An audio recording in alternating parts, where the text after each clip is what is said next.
आप देखिए, ये कल से हलवा बांटने की बात कर रहे थे। अध्यक्ष महोदय, झूठ के पैर नहीं होते।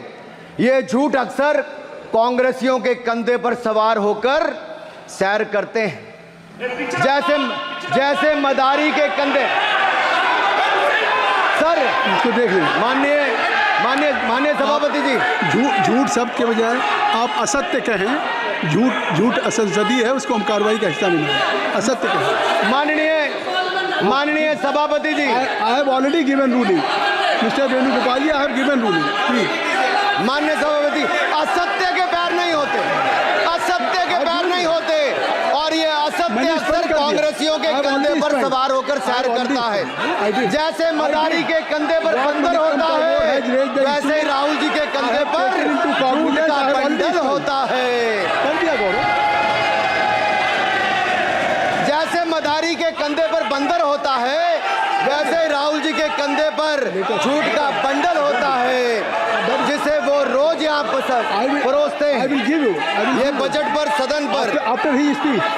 माननीय सभापति जी, जिस व्यक्ति को बजट निर्माण की प्रक्रिया का पता ना हो, संसदीय कार्य में रुचि ना हो, मात्र अध्यादेश को फाड़ने का काम किया हो, उससे क्या अपेक्षा की जा सकती है? मैं पूछना चाहता हूँ, हलवा किसको मिला? मैं पूछता हूँ, हलवा किसको मिला? राहुल जी बताइए, हलवे की बात की थी। जीव घोटाले का हलवा किसने खाया? वो फोर्स घोटाले का हलवा किसने खाया? अंतरिक्ष देवास घोटाले का हलवा किसने खाया? नेशनल हेराल्ड के घोटाले का हलवा किसने खाया? सबमरीन घोटाले का हलवा किसने खाया? अगस्ता वेस्टलैंड घोटाले का हलवा किसने खाया? 2G स्कैम हलवा किसने खाया? कॉमनवेल्थ स्कीम का हलवा किसने खाया? कोयला घोटाले का हलवा किसने खाया? वाल्मीकि योजना घोटाले का हलवा किसने खाया? चारा घोटाले का हलवा किसने खाया? यूरिया स्कैम का हलवा किसने खाया? राहुल जी, हलवा मीठा था या फीका? माननीय सभापति जी, कुछ लोग ओबीसी की बात करते हैं। मैं ये कहता हूं, इनके लिए ओबीसी है। गौरव सुनिए, गौरव बड़ा इंपॉर्टेंट है। आप kindly address to the chair. माननीय सर, इनके लिए ओबीसी का मतलब है only for brother in law commission, only for brother in law commission.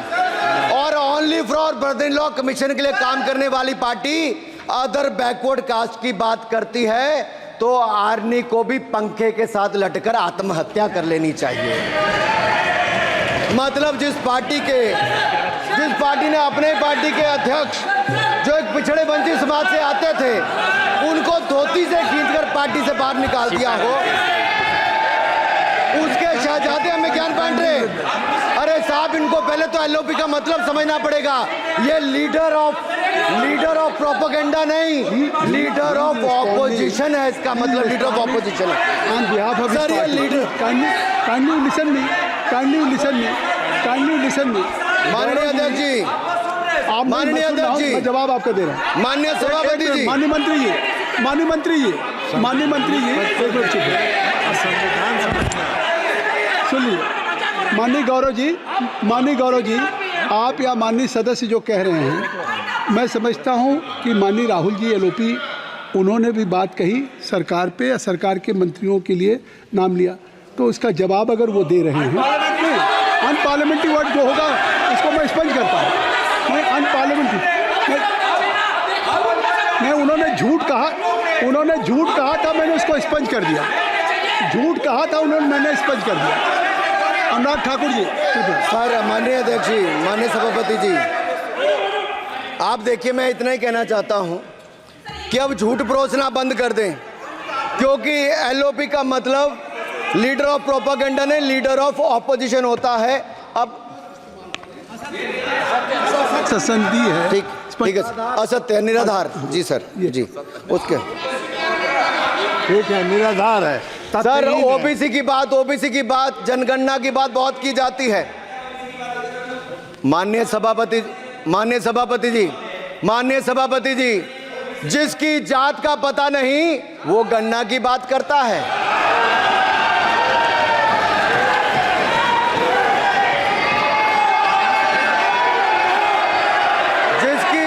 का पता नहीं, वो गन्ना की बात करता है।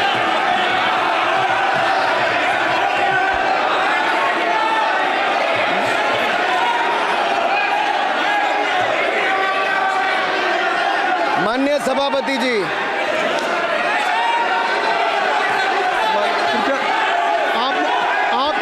आपने जो आप एक मिनट बैठ जाए, आप बैठ जाए, आप बैठ जाए, आप बैठ जाए। माननीय अखिलेश जी, आपने जो बात उठाई है मैं उसको दिखवा लूँगा। मैं आपकी बात को ले रहा हूँ। उन्होंने जो बात कही है, आप जो विरोध कर रहे हैं मैं उसको दिखवा लूँगा। आपने जो बात कही उसको मैं दिखवा लूँगा।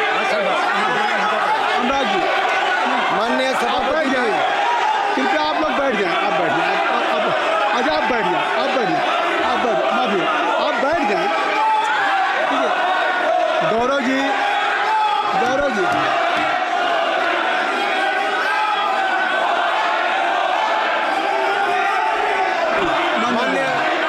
माननीय सभापति जी, मैं आपको याद कराना चाहता हूँ, इसी सदन में एक पूर्व प्रधानमंत्री जी ने RG1 ने ओबीसी को आरक्षण देने का विरोध किया था। RG1 ने ओबीसी को आरक्षण देने का विरोध किया था। एक मिनट माननीय मंत्री जी, एक मिनट। जितना मेरा आप लोग इंसल्ट करना चाहते हैं, आप खुशी से करिए, आप रोज करिए, मगर एक बात मत भूलिए, जाति जनगणना को हम यहां पास करके दिखाएंगे। धन्यवाद। जितना इंसाफ करना है करिए। अरे तो अपनी जाति भी लिखनी पड़ेगी उसमें। आप चुप रहें। श्री अनुराग ठाकुर जी, देखिए हमने समय दे दिया, अब आप बैठे। ये तरीका नहीं है, नहीं ये तरीका है। आपको हमने टाइम दे दिया, आप बैठ चुके हैं, आप बैठ चुके, ये नहीं आप बैठ चुके। श्री अनुराग ठाकुर जी, सर, मुझे लगता था कि इनको भाषण देने से पहले पर्ची आती होगी, हमने आप, लेकिन हर बार इंटरवेंशन के लिए पर्ची आती है अपने बलबूते पर। सर, उधार की बुद्धि से राजनीति नहीं चलती है, उधार की बुद्धि से राजनीति नहीं चलती है। यहाँ पर्ची लेने से काम नहीं चलता है। आप बोल के हटते हो, फिर पर्ची आती, फिर बोलते हो, ऐसे कैसे चलता है? माननीय अध्यक्ष जी, माननीय सभापति जी, एक minute. I am not yielding sir, I am not yielding sir. बिठा के आपको बिठाया, बुलाया, अब मैं नहीं करूँगा। मैंने आपको अनुराग ठाकुर जी को बिठा के आपको मैंने समय दिया, तो अब अनुराग ठाकुर जी बोलेंगे। चलिए सर, मैं इतना ही कहूँगा, उधार की बुद्धि से राजनीति नहीं चलती है। आजकल कुछ लोगों पर जातिगत जनगणना का भूत सवार है सर, लेकिन मैं इतना कहूँगा सर, मैंने क्या कहा था सर? माननीय सभापति जी, मैं गंभीर बात कर रहा हूँ, ये नहीं सुन रहे। मैंने कहा था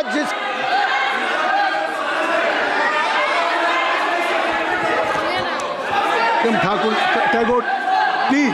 माननीय सभापति जी, I have already given an opportunity to Rahul Gandhi ji. Rahul Gandhi ji अपनी उन्होंने ही हैज एक्सप्रेस हिज फीलिंग जो उनको था।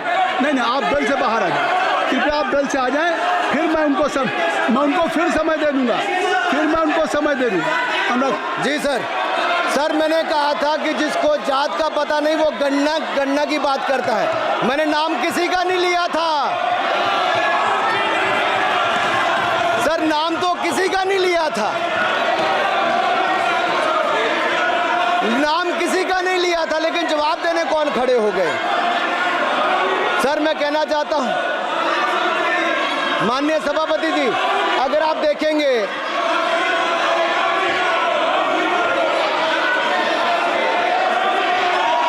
मैंने अनुराग जी को बिठा के मैंने माननीय राहुल गांधी को समय दिया, मैंने अनुराग ठाकुर जी को बिठा के नहीं जाता। स्पीकर सर, मैं नाम ले लूंगा, माइक आ जाएगा। स्पीकर सर, जो भी इस देश में दलितों की, आदिवासियों की, पिछड़ों की बात उठाता है, जो भी उनके लिए लड़ता है, उसको गाली खाना ही पड़ता है।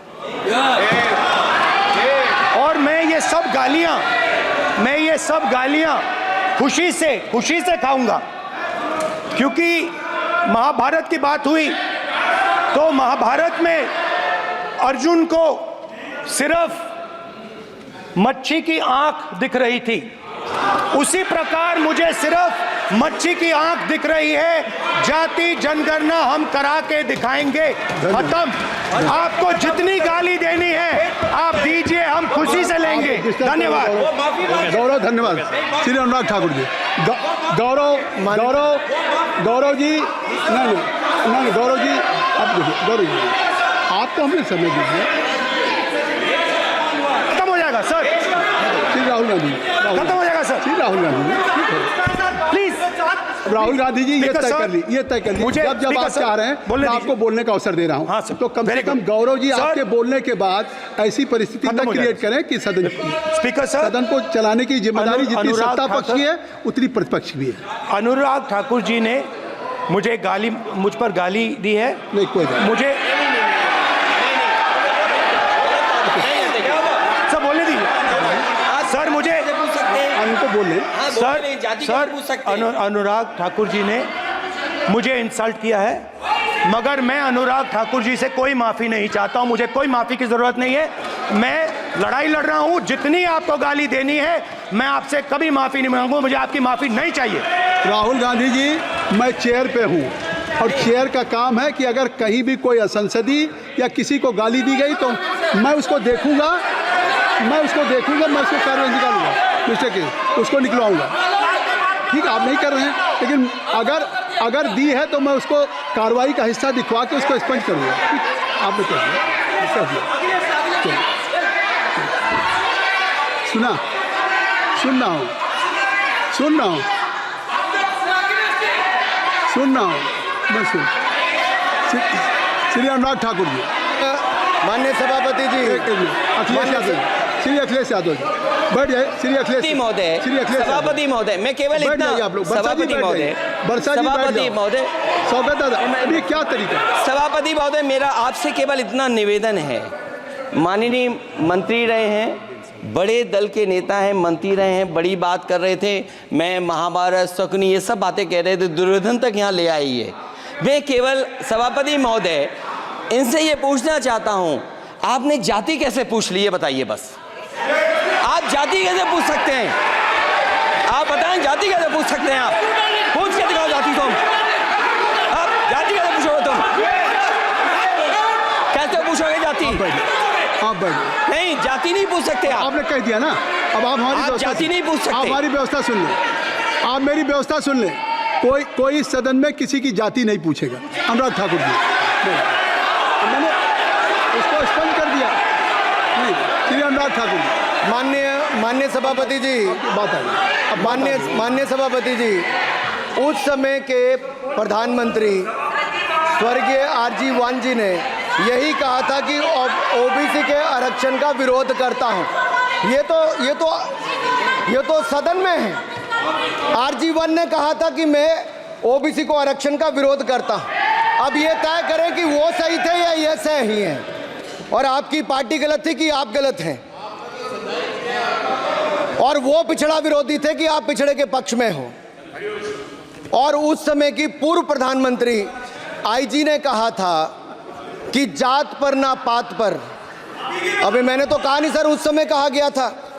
और इसी तरह से ही कृपया अपना भाषण संक्षिप्त सर, मंडल आयोग की रिपोर्ट हो, काका कालेलकर की रिपोर्ट हो, इस पर कौन वर्षों तक बैठा रहा सर? जवाब देना होगा इनको। कौन देगा जवाब? अगर उस समय उसको लागू कर दिया होता तो आज ओबीसी के अधिकारी भी ज्यादा होते, बाकी भी होते। और यही नहीं सही, इन्होंने दलित के साथ, आदिवासी के साथ, ओबीसी के साथ विरोध किया। ओबीसी कमीशन को तो संवैधानिक दर्जा भी नहीं दिया। अगर संवैधानिक दर्जा दिया तो मोदी सरकार ने आकर दिया है, माननीय अध्यक्ष जी। और मैं इस सदन के लिए पढ़ देता हूं सर।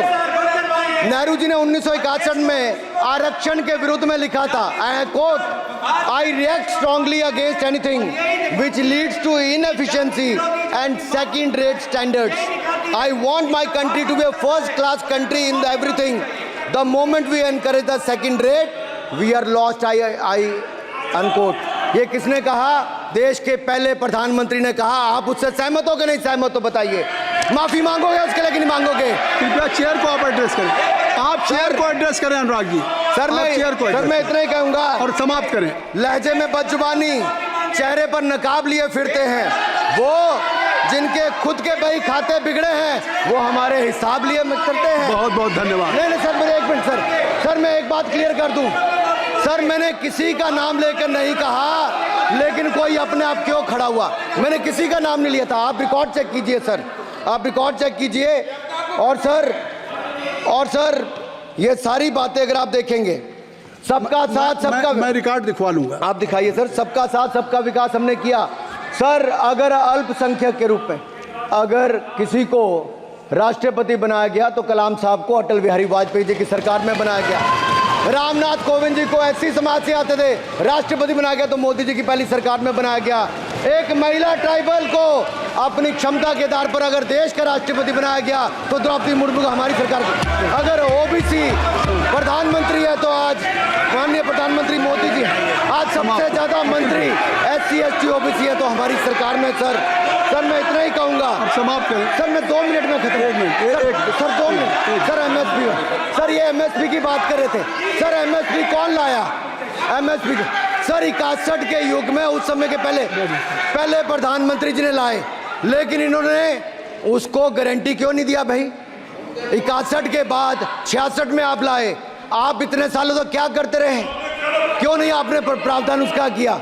सर दूसरा मैं कहना चाहता हूं, कर्नाटक में 1200 किसानों की आत्महत्या होगी। 1200 किसानों ने गए आप मिलने के लिए, कितने एससी एसटी ओबीसी थे? कितने एससी एसटी ओबीसी थे? सर वहां के ओबीसी का पैसा, एससी एसटी का पैसा, उनका बजट 34% कर्नाटक में खत्म करके अलग कर दिया गया। पूछा आपने क्या उनसे? कौन किया? और सर यही नहीं, मैं पूछता हूं सर मैं पूछता हूं इनमें से सर, अब आप संक्षिप्त समाप्त करें, आप समाप्त सर एक मैं कहना चाहता हूं सर आप देखिए ओबीसी के लिए आज ओबीसी का कोटा खत्म करके अगर मुसलमान को आरक्षण देने की बात कोई करता है तो आपकी आंध्र कर्नाटक आपके कहने पर वो लोग करने की बात करते हैं। आप यहाँ पे ओबीसी की बात करते हो सर। माननीय सभापति जी, मैं एक बात और कहना चाहता हूँ यहाँ पर, एक बात सर, अग्निवीर की बात कही गई और अखिलेश यादव जी ने मेरा नाम लेके कहा। सर मैं हिमाचल प्रदेश से आता हूँ, बहुत छोटा राज्य, 70 लाख की आबादी है सर देश में कारगिल के समय सबसे ज्यादा शहादत दी तो हिमाचल के वीर सपूतों ने दी। 4 परमवीर चक्र विजेता हुए, 2 हमारे यहाँ से हुए। 1 रैंक 1 पेंशन, ये बात 40 साल तक इन्होंने दी सर। अगर दी तो प्रधानमंत्री नरेंद्र मोदी जी ने आकर दी। और ये नहीं सर, अग्निवीर योजना में 100% एम्प्लॉयमेंट की गारंटी है और हमारी 100%। सर एक बात अंत में लास्ट बात कह रहा हूँ सर, ये लास्ट है सर, मैं एक बात, ये आखिरी बात कह रहा हूँ सर। युवाओं के लिए बजट में बहुत कुछ है, नौकरी से लेके इंटर्नशिप से लेके बाकी सब। मैं निर्मला जी को और प्रधानमंत्री जी को बहुत बहुत उसके लिए बधाई देता हूं सर। स्पेस सेक्टर के लिए 1000 रुपये वेंचर कैपिटल फंड भी दिया गया सर। जिस देश में स्पेस के नाम पर शायद बहुत कम कुछ दिखता था, आज चंद्रयान मिशन की सफलता के कारण दुनिया का पहला देश भारत बना है सर। यही नहीं सर, इनके समय हेमराज का गला रेत कर ले गए थे, वापस नहीं लाए थे, हमने सर्जिकल स्ट्राइक करके अपनी सेना को मजबूत किया सर। डॉक्टर प्रदीप, स्टार्टअप में सर हम नंबर 1 बने सर। आखिरी लाइन है सर 30 सेकंड सर, आखिरी लाइन सर। ये कहते हैं देश में डर का माहौल, सर मैं इतना ही कहूंगा, डर का माहौल है अपराधियों में, डर का माहौल है भ्रष्टाचारियों में, डर का और भय का माहौल है देशद्रोहियों में, अधर्मियों में, कुकर्मियों में, और सबसे ज्यादा डर का माहौल है देश के दुश्मनों में सर, देश के दुश्मनों में सर। अंत में मैं इतना ही कहूंगा कि माननीय निर्मला जी ने 7वां बजट तो लाए, ये जन भावनाओं का बजट है जिसका पूरा सदन पूरी प्रशंसा करता है।